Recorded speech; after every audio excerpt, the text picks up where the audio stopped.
What is up, everyone? Welcome back to the channel. Today we're going to be looking at the preview for all of the Champ Week tournaments. We've got all 32 conferences playing for an automatic bid. The winner gets an automatic bid in March Madness. So this could shake up the whole bracket. So this is an ESPN Plus article, which I do not have, so I don't know how I have this. These aren't my picks, by the way. These are some people's at ESPN's. But I did check and I do have this entire article. Not sure how, but we're gonna run with it anyways. Here we go. Starting off with our first conference, Ohio Valley.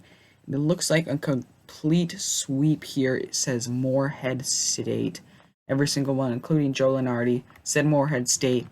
I don't know much about Ohio Valley, I'm gonna be honest. I'm probably not gonna know a lot about most of these conferences because they haven't done anything crazy this year. But now a team like Morehead State has a chance to make March Madness, which it looks like everyone's picking them to do. Looks like Jordan Lathan here is averaging about 16 points a game, 37% from the three. But okay, they're on a 3-game losing streak, and their best player is injured. Okay, we will have to see. They said he seems to be fully recovered.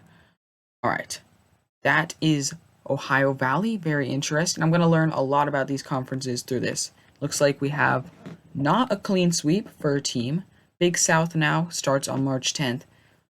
3 of them, including Joe Lunardi, has High Point, but then Borzello, whoever that is, has UNC Asheville. Okay. High Point has been playing D1 hoops for less than 3 decades, okay. Oh, sorry. Looks like Kamani Hamilton and Duke Miles are their best players. Alright. And this one guy, Borzello, who picked UNC Asheville, he's giving his reasoning. He says, those are clearly the 2 best teams. Split the 2 regular season battles. Okay, so they're 1-1 against each other. Their best player averages about 30 points. Well, he did in the tournament last year. So I can't really give my opinion on this because I don't know this conference very well. There's only going to be like 5 or 6 that I will know really well. Maybe a little more than that. But, yeah, that's that. Now let's move on to the Atlantic Sun Conference. And it looks like we have a split here. 2 people go for Eastern Kentucky. 2 people go for Lipscomb. And I saw last night, oh man, Lipscomb hit a buzzer beater and won the game. Well, no. What happened was they were up by 3, and the other team shot a buzzer beater, but the time ran out. They made the buzzer beater, but the time ran out, and Lipscomb went on to win. So that was crazy there. But looks like Lipscomb, best player, Will Pruitt, is averaging 27 points over the last 3 games. And for Eastern Kentucky, they say they're not on the hot streak that Lipscomb is on, but they are the top seed in the ASUN, and they have a couple good players. It looks like 41% of its 3 points. That's insane. But it says they lost back-to-back games and went 8 for 30 in that time. Okay, that's pretty rough. That's at the 3-point line. That's pretty rare. But, because they said they averaged 41% before that. So next up we got Missouri Valley Conference. Looks like we have 3 going for Drake, and Lunardi picked Indiana State. Drake, Coach Darian DeVries has taken the Bulldogs into the field of 68 twice in the past 3 years. I did not know that. And a rare at-large bid for them in 2021. Okay, very interesting. And why did this guy pick Indiana State? Very little separates these 2 teams. Drake has the best player, okay. Indiana State's attack is more balanced, alright. Sycamores have the my fault. The number 1 effective field goal percentage in the country. Oh my goodness, that's kind of crazy. Almost 60%. And you can't go against that. Putting the ball in the basket, after all, remains the most important skill. That's kind of crazy. The number 1 field goal percentage in the country. 60%. That's kind of crazy. So I would probably pick Indiana State just based off of that. But, yeah, that's them. Now we move on to the Southern Conference. Starting on the 11th. Got a clean sweep for Samford here. Why? Buckyball has taken Birmingham and the SoCon by storm, and they should carry the Bulldogs into the NCAA's tournament. Play fast, they force turnovers, they take and make a lot of threes, and they get to the free throw line, ignore the late season blowout loss at Wofford, because 3 starters didn't play. Okay, that's kind of fair. They have a team that can win a game in the dance, though. Okay. It's going to be really interesting to see if any of these teams make it very far once they get the automatic bid. I don't know. I feel like the other teams are just on a completely different level from them.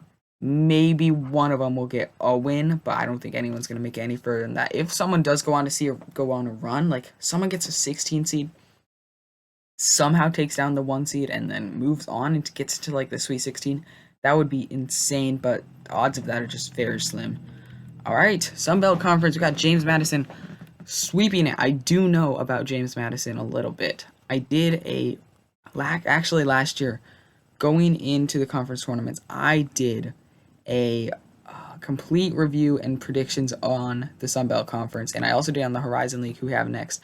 That was one of my first videos on this channel.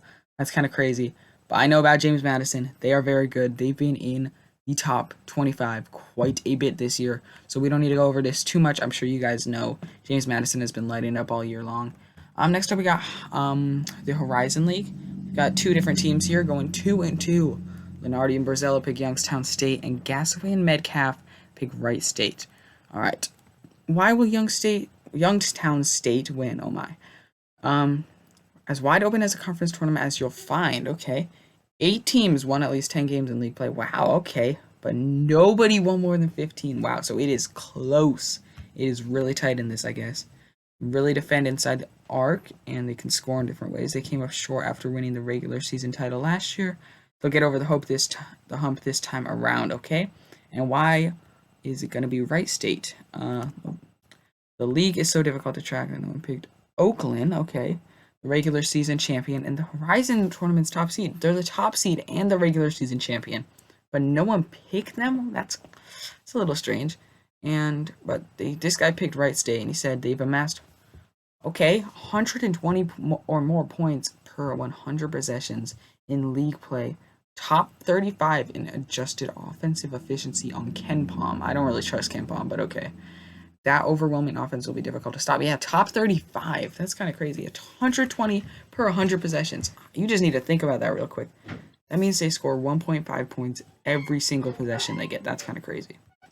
Before we continue, I want to say if you've made it this far into the video, just be sure to subscribe right now. We're on the road to 500 subscribers, which is my ultimate goal for this channel, to get 500. And then we'll need the watch time, but that should be the easier part because my view to subscriber ratio is really, really low. So if you want to help that, subscribe right now. I want to get monetized very, very soon. At least maybe not by the end of this year, maybe next year, hopefully. So help me get there by subscribing right now. And let's move on to the Northeast Conference, who starts March 12th. We have 3-1 Merrimack, and then Joe Lenardi picked Central Connecticut. Why will Merrimack win? They said it's finally Merrimack's turn to go dancing. This is a program that won the NEC regular season in 2020 and both the regular season and conference tournaments last season. But they said that because of the rule regarding the teams transitioning to D1, they weren't able to make it despite winning the regular season and conference tournaments. Okay. But this year they are eligible. Oh my gosh. I need to speak correctly. They are now eligible to make it, and they have an elite defense. Joe Gallo is going to guide them to a conference title. Okay. That's what 3 of them said, but what will this guy say? Merrimack's loss to Sacred Heart in the last game of the regular season was costly. Central Connecticut, meanwhile, owns the NEC's tiebreaker and will play at home throughout the conference tournament. That's my bias for picking the Blue Devils. Okay, that's kind of fair. The home advantage is definitely huge. So I think I would have gone with Merrimack, though, if they said they won the conference title and the tournament both of the last years. Well, they are favored to win it this year. So I would have picked them, but yeah, I could definitely see why you would want Central Connecticut with the 1 seed. And we got Coastal Athletic Association. We've got 3 different teams in this one. Hofstra for 2, and then UNC Wilmington is picked by Gasaway, and then Lenardi picked Charleston. All right, we got a lot to go through here. Wide open CAA, I guess, if you pick 3 different teams. Charleston comes in as the hottest, winning 9 straight. 9 straight, wow, okay. 11 of its past 12, okay. They lost twice to UNCW in the regular season. I don't think there's enough true separation for either to beat the other 3 times. Okay, so they lost twice. to UNC Wilmington. That's my only problem with 11 of the past 12 games are wins is kind of crazy. So far I got to go with them. We haven't seen any of these other ones, so let's see. Charleston should be the favorite to cut down the net. Pat Kelsey's team is looking like the group that went into the NCAA tournament a year ago. Oh, Hofstra was in it, that's right. But you sense a potential upset in Washington, D.C. The Pride are playing the best defense in the league over the past month. Tyler Thompson is capable of going for 35 and carrying the team to a bid. Oh, wow. Okay, interesting. And let's see the final argument for UNC Wilmington. Which CAA team have we been tracking as an off bubble hopeful at Bubble Watch all season? That was an insane tongue twister. Oh my goodness. Wilmington, that's who. Well, also Charleston, it's a good league. Trazian White, okay, is a throwback who has played for Seahawks his entire career, paid his dues, and now averages 20 points as a junior. Okay. I'm going to have to go with Charleston on this one. UNC Wilmington, I think it'll be very close between those two. West Coast Conference, I'll go with Gonzaga. We don't need to look too much into this one. Gonzaga is clearly the best team. No question about that one. And Summit League now, a complete sweep for South Dakota State. Zeke Mayo, who averages... What just happened? Okay. Zeke Mayo averages 19.3 points a game, 38% from beyond the arc. Wow, that's kind of crazy. They lost the bulk of its stars in graduation in the transfer portal, but they're the number 1 seed. They have a 5-1 record against the 3 teams behind them. Okay, yep, South Dakota State, definitely the best pick from what I heard there. Southland Conference, we have McNeese State, who's been in and out of the bubble, actually. So, we've been watching that for the last couple of weeks. McNeese is dangerous and boasts multiple high-level athletes. Before we anoint them multiple NCAA tournament wins, wow, we need to slow down. Let's point out 16 of their 26 wins are quad 4 and 4 over non-Division 1 opponents. Okay. That said, McNeese should roll in the Southland tournament. It's not even close, okay? Patriot League complete sweep for Colgate. Once again, I have to say, I watched my first D1 college basketball game this year. Not watched. I went to my first D1. And it was Bucknell versus Colgate at Bucknell because I'm only 15 minutes away from there. And Colgate played Bucknell. But Bucknell held very close with them. They were very close for most of the games. And towards the end of the second half, it got ugly. And Colgate kind of pulled away like the last 10 minutes. But they're the 1 seed. Don't sleep on Bucknell there. They're solid. We got 3 different teams here for the Big Sky. Weber State, Montana, Eastern Washington. Oh, and yeah, Weber State again. Okay, why will Weber State win? They fell short in the conference race. They hit their stride late in the season, winning 8 of their past 9. Okay. 90-84 win at top-seeded Eastern Washington. Wow, okay. They have the top offense, the best interior defense, and arguably the best player in the league. With Dylan Jones, who has averaging a double-double by a lot. So far, they're my favorite, but let's see the other arguments with Montana and Eastern Washington. Grizzlies have been especially tough since mid-February. Have some momentum, and Coach Travis DeCuires. Take care of the ball and make your shot. Brand of hoop. It's a good way to play.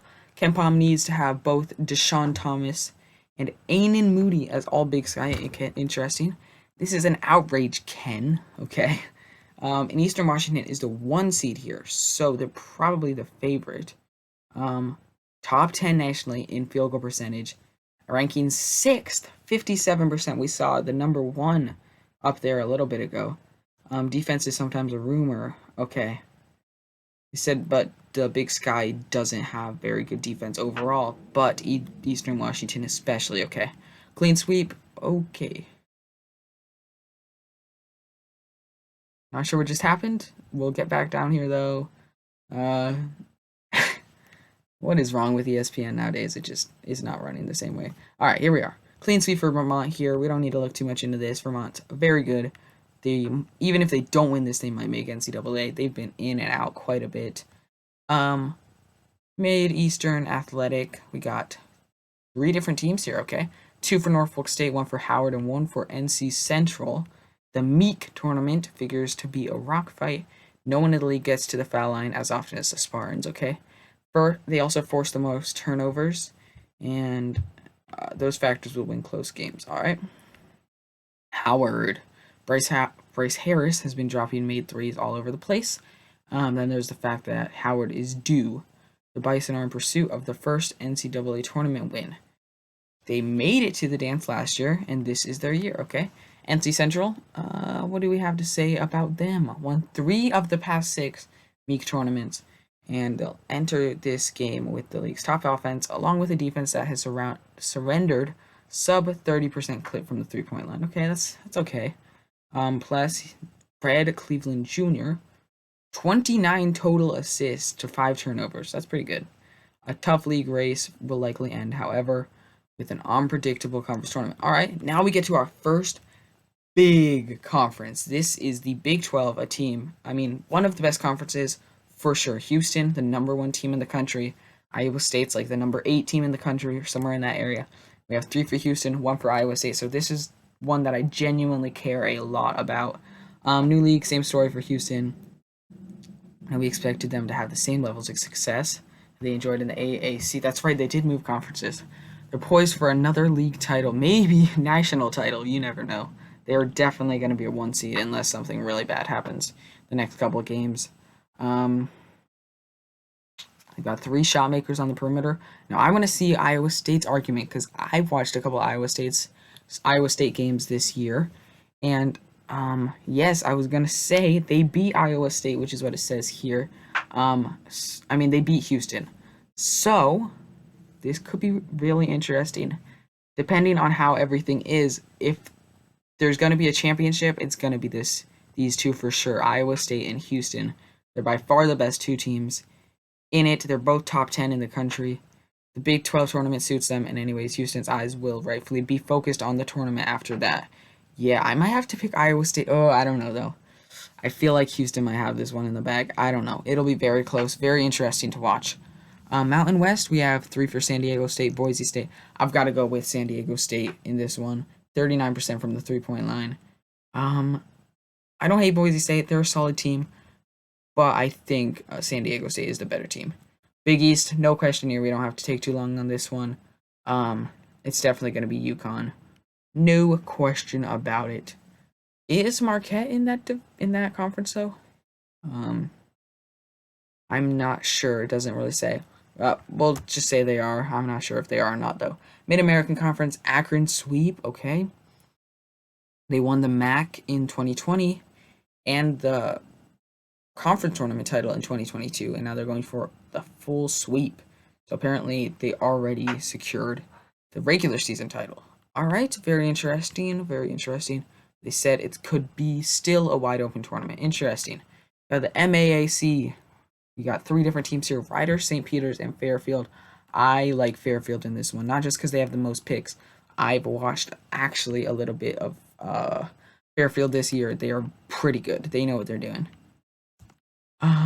Yeah, I think they're definitely the best team in that conference. Conference USA, Louisiana Tech sweeps it. Okay. Isaiah Crawford, I do know about him. 16.4 points a game. Daniel Batchel, not sure who that is, but they're both in the running for Conference USA Player of the Year. Calvin Hester's 2nd season as head coach. First in the country with 42.8% allowed inside the 3. And they've also connected on 38% of their 3-pointers. So they're very good at shooting, let's just say that. Ooh, okay. I'm really excited for this one. ACC, my conference. I'm a Heels fan. Always been a Heels fan my whole life. They have 3-1 Duke over Carolina. Haven't we shown enough? This just makes me angry, bro. Haven't we shown enough? We beat Duke head to head. We've had more conference wins than them. We've had more total wins than them. But yet they're still gonna pick them over us. This is rigged. They've woken up. No, they haven't. They got upset from Wake Forest. Whatever, though. Whatever. North Carolina. Give me our argument, because I've watched too many Duke games this year and too many North Carolina games, and I know who the better team is, and it is us, easily. RJ Davis put up 42 the last game, and Bacot is the best inside, what would you call it, big man in the country. And we have Final Four experience just 2 years ago. Yes, the best is yet to come from North Carolina. Thank you. Finally, someone. That's why I love Joe Lunardi, man. Pac-12. Sweet for Arizona, no question here. No question. I'm not sure too many other teams in that. I think Washington could make a run for sure. Now we got the Big West, UC Irvine sweeps. I don't know enough about that conference to comment on anything. All right, next we got the Southern Athletic Conference.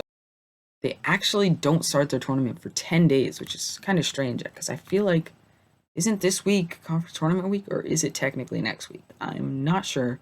I know some of the tournaments have already started, but most of them have not. I can't really comment on that one. Grand Canyon sweeps this one.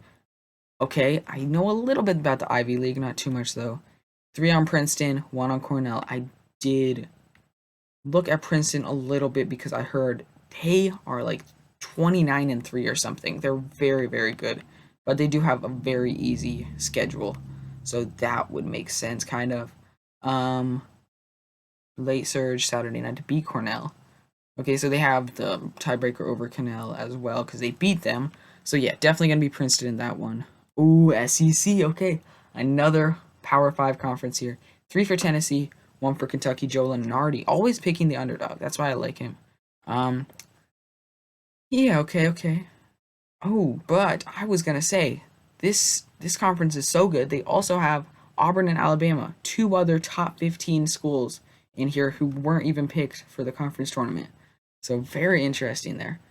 The Tennessee final week of the regular season, with an 8-1 record in 9 games, wins over Kentucky, Auburn, and Alabama. Yeah, I might have to go Tennessee here. But Kentucky as well has been pretty nice. I'm not gonna lie. Yeah, I might have to go with Tennessee in that one though. Atlantic 10, Dayton sweep completely. They're in the top 25 right now. AAC, Florida Atlantics. We got 3 different teams here. FAU, South Florida, and Memphis. I'm gonna have to go FAU on this one. I've just seen way more from them than I've seen from the other teams. South Florida is pretty good though. I've seen them quite a bit. FAU though, my favorite in that one. We got another Power 5, but this one, it's gonna be a clean sweep from Purdue. They're another 1 seed at the moment and have another chance to win a what it's called championship ring for sure and cut down the nets come early April through the end of March Madness. Zach Edey, their best player, their center, has a chance at the Wooden Award. He's actually the favorite. I like Armando Bacot in that one, but say what you want. I know he's probably not going to win. One of the top 3-point shooting squads in America with 40.5%. Wow. They won it last year and earned a top seed in the tournament. Okay. Yeah, I like them as well. It looks like that's it. I'm not sure if that was all of the conferences, but it was for sure all of the big ones. So, if you enjoyed this video, be sure to subscribe to the channel. And yeah, like the video so it can be shared to more people. Comment your opinions on this. I will see you guys in the next one. Hope you have a great rest of your day. Remember to keep God first, and peace out.